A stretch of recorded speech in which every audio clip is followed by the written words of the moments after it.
explique pra gente qual é a principal, qual é a diferença entre esse modelo médico, esse modelo biopsicossocial, esse modelo centrado na família. Então, eu queria que você falasse um pouquinho pra gente. O legal dentro quando a gente fala do modelo centrado na família é a evolução dele mesmo, né?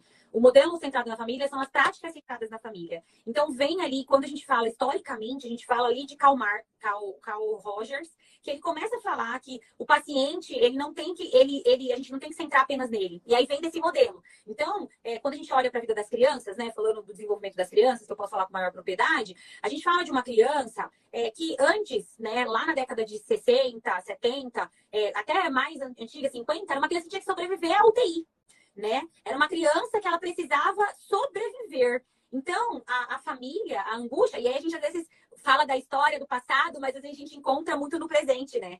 Então, quando a gente fala desse modelo, do modelo centrado na família, parte do princípio de ruptura mesmo desse modelo médico, né? E médico aonde? Os médicos precisavam salvar a vida dessa criança, precisava, depois que salvava, essas crianças iam para casa, os pais não sabiam lidar com essas crianças, não tinham noção do que elas poderiam, o que esse diagnóstico, toda essa influência desse transtorno, desse desenvolvimento gerava na vida dessas crianças.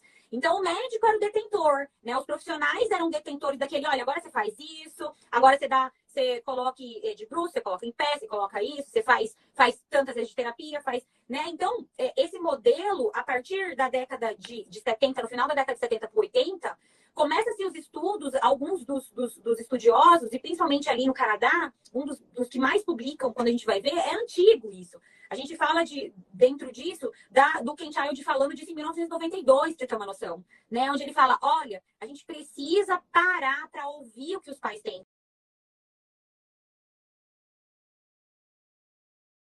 Então, o modelo centrado na família, ele sai da casinha de intervenção, de falar só de intervenção. A intervenção X, Y, Z, H, W é o que dá certo. Não, ele sai disso. Ele proporciona ensinamento aos pais para que os pais decidam. Agora, o modelo centrado na família não é você pensar na criança, que esse é o modelo médico. A criança tem paralisia cerebral, a criança tem TEA, a criança tem, né, síndrome de Down. Então, peraí, para-se o mundo inteiro e gira-se em torno só dessa criança. Não. Como a família pode, essa criança girar em torno da família. Né? Quais são os horários que ficam melhor? Qual é a cultura que essa família tem? Não é que você precisa escutar. O profissional tem que falar tudo o prestador de serviço fala tudo aquilo que você quer ouvir. Mas no momento certo, te dá conhecimento para que você decida o que você nesse momento vai poder fazer e como você vai lidar com isso, né?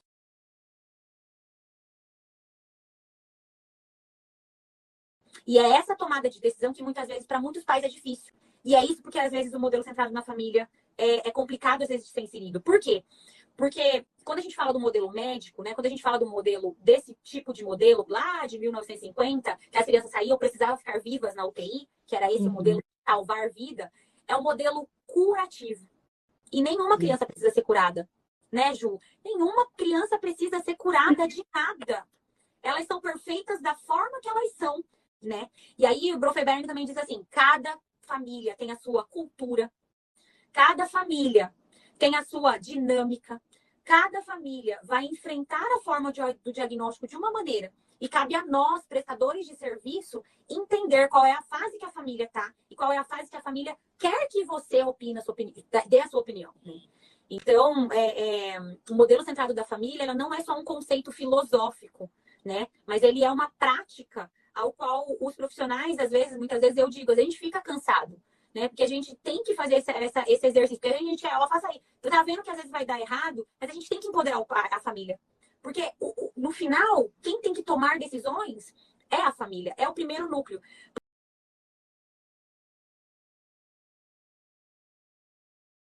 O tanto da relevância e a importância que a gente vem observando e os resultados que a gente tem tido com todo esse processo em grupo com as crianças, desenvolver habilidades além das questões alimentares. Então, eu queria que você falasse um pouquinho sobre a sua vivência lá com as crianças. Então, gente, eu atendo muitos grupos, né?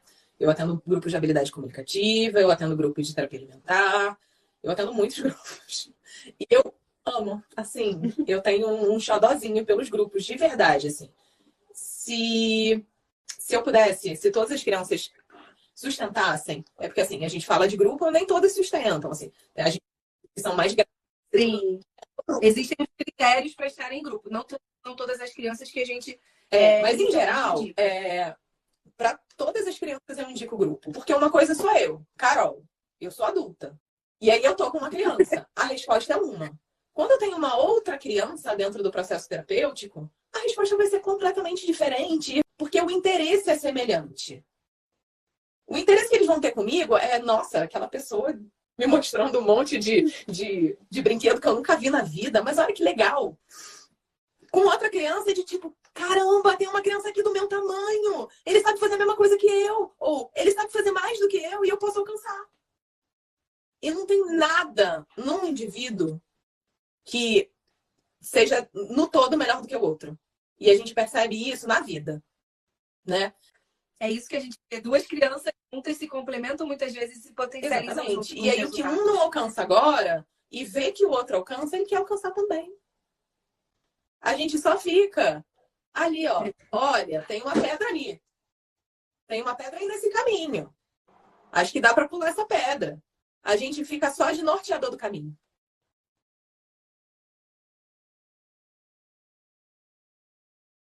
E não é isso que a gente quer. A gente não quer tornar aquela família dependente da gente. Nem aquela criança dependente da gente. Nós queremos seres independentes, autônomos, que conseguem dar conta da sua demanda a partir das ferramentas e instruções que podem vir da gente, né? Ou serem construídas a partir da gente. Mas não uma relação de dependência de que, não, eu preciso fazer as 40 anos. Não, gente, isso não. Enquanto fonoaudióloga, é perceber, e não só enquanto fonoaudióloga, né? Mas enquanto terapeuta, é que não é sobre mim. É sobre a criança e a família. O que eu posso fazer? Ai, Carol, você pode me instrumentalizar de como eu posso fazer em casa? Posso.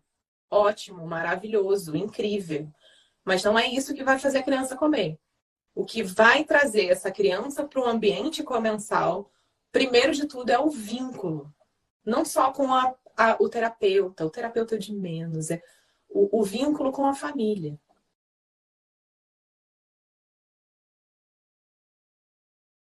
E aí, pensando em habilidade, eu preciso trabalhar essas habilidades. E aí eu preciso trabalhar essas habilidades de uma forma transdisciplinar. De quando a criança chega pra gente, a gente divide ela em 1000 pedaços. E aí se apresenta pro pai um grande Picasso. Não. A criança não é um Picasso.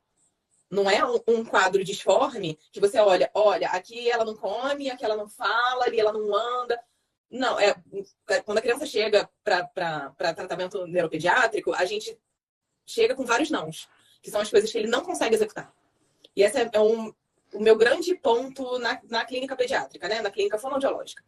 A gente não tem que falar o que a criança não consegue executar. A gente precisa perceber o que ela consegue, o que ela é capaz, o que ela é competente naquele momento. A partir daquele momento, a gente vai para ser um facilitador para o que vem daqui a pouco.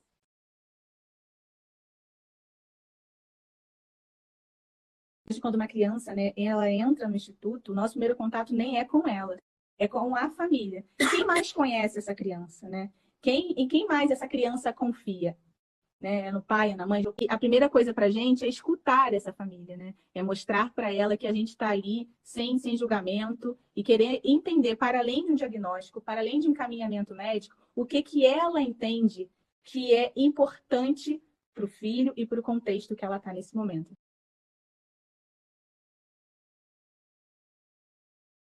Nós fazemos a nossa avaliação.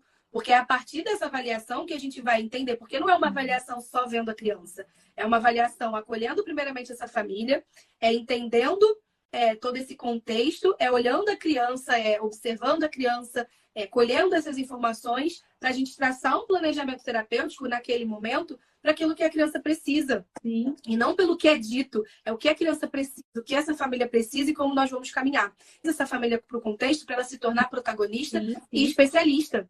Então, é uma relação que eu anotei aqui também como princípio, além da construção, é o conceito de relação de independência também. É aquele conceito de que eu quero trazer as ferramentas, mas eu não quero ser... Essa criança não vai desenvolver só por minha conta, com o meu saber terapêutico de especialista. Em contextos diferentes. As ferramentas vão ser dadas e vão ser construídas, sim, e vão ser construídas.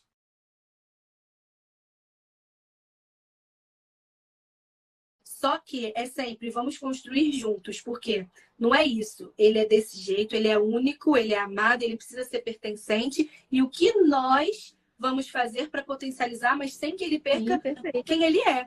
E como pensar, né, Ju? Então, Como quando a gente pensar, amplia... assim, a gente recebe muitos, né, indicações de, olha, ele precisa de 3 fonos na semana, ele precisa de 3 telas, muitas indicações iguais. Como pensar em indicações iguais para seres tão diferentes?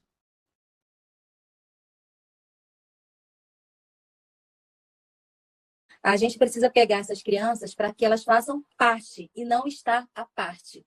Então, DIR Floor Time é sobre isso, é sobre estar fazendo parte da relação, estar fazendo parte de uma conexão respeitosa, como você falou. É sobre esperançar as pessoas, né? É sobre esperançar as famílias. Então, o desenvolvimento, esse D do DIR, é sobre isso, é sobre eu entender em que lugar que essa pessoa está e eu ir para lá, independente da idade que essa pessoa tenha, né? Cronologicamente falando, é pensar nas diferenças individuais de cada um que a gente tanto fala, é pensar sobre de que forma ele vai se conectar mais comigo, né? Em qual entrada sensorial, como que é essa habilidade motora dele, essa capacidade motora. E o R é sobre essa relação respeitosa que a gente tanto fala. E quando a gente fala de DIR, a gente não fala só de criança, a gente não pensa só esse lugar de criança. A gente pensa esse lugar de terapeuta, a gente pensa esse lugar de cuidador, né, de professor que está envolvido com essa criança e com esses pais.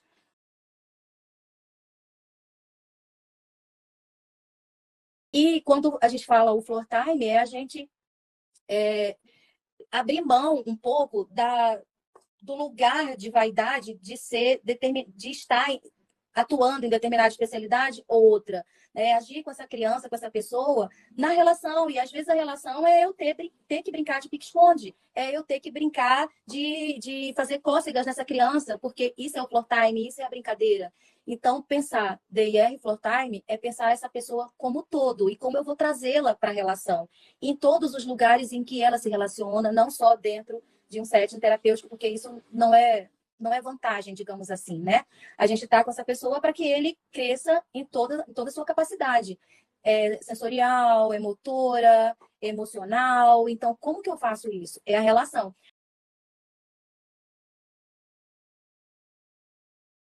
Não é porque é criança que a relação ela tem que ser desrespeitosa e que eu sou o supremo entendedor de tudo, sabe? Eu sou um ser humano com ser humano. Então, acho que o primeiro ponto é quando a gente conecta ser humano com ser humano nessa linha, né, horizontal. E sobre conexão. E assim, quando a gente entende que se conecta com aquela criança, a primeira coisa é você querer se conectar com aquela criança. Você está conectada com você para você se conectar com o outro. E quando que parece ser uma coisa tão simples, né? Tão simples, e é simples, isso que é legal, porque é simples. Só que a gente vem com não, qual técnica, qual abordagem, qual não sei o quê, como é um ser humano, sabe? O que essa criança tem interesse. Deixa eu me conectar com ela e não a partir dos meus interesses. Então, quando eu me apaixonei pelo DIR for Time, foi quando eu entendi que é possível. Às vezes, essa conexão é difícil. Mas se eu estou disposta a conectar, eu vou buscar mecanismos, eu vou ver a leitura dessa criança, do que ela gosta, vou proporcionar coisas para me conectar com ela. Porque tudo vai fluir, né? Ou vai ser mais fácil fluir a partir de uma conexão genuína com essa criança.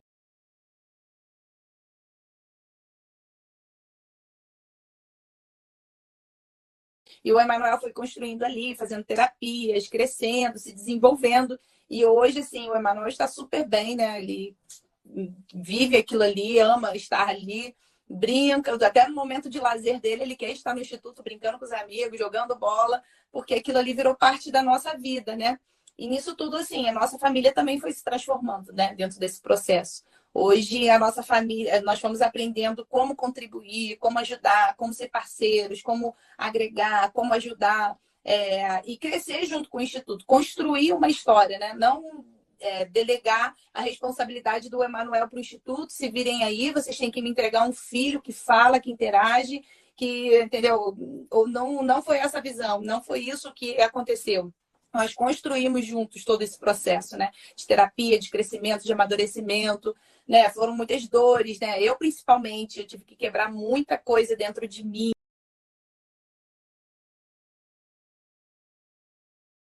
a importância, como que vocês, que a família, né, se abriu também para estar nesse processo, né, como você colocou aí, porque tem todo o envolvimento, né, do Emanuel, da intervenção feita diretamente a ele, mas como que você percebeu o quanto também se abriu para essa contribuição na sua família, que com certeza foi fundamental para que hoje o resultado esteja sendo esse, né, o Emanuel do jeito que está, altamente independente, com autonomia, né, e sendo cada vez mais ativo. É o que eu falo, às vezes as pessoas falam assim, você não vivenciou o autismo porque o Emanuel é leve, para você é fácil falar, porque o Emanuel fala, interage, brinca, se socializa, mas não foi sempre assim, entendeu? Foi muita luta, muitos dias de choro, de lutas, de batalha, né? De ir para terapia debaixo de chuva e não desistindo, né? Estando ali.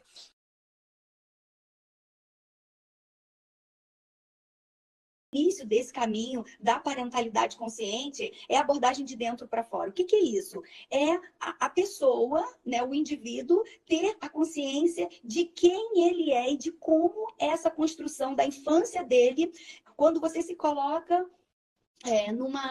numa condição com seu filho desafiadora, como que você se sente? Você se sente inseguro? Você se sente aborrecido? Você se sente perdido? Né? Você se sente com necessidade de controle? Como é que é isso? Né? Então, essa reflexão sobre como eu estou aqui dentro, o que eu internalizei nessa relação infantil, isso vai determinar. E é muito lindo, né? Como que Deus quer a gente muito curado mesmo, como que Deus quer a gente muito livre. Por quê? Porque na parentalidade, né, no exercício do maternar, nós temos a oportunidade de reeditar a nossa infância, reeditar esses conteúdos.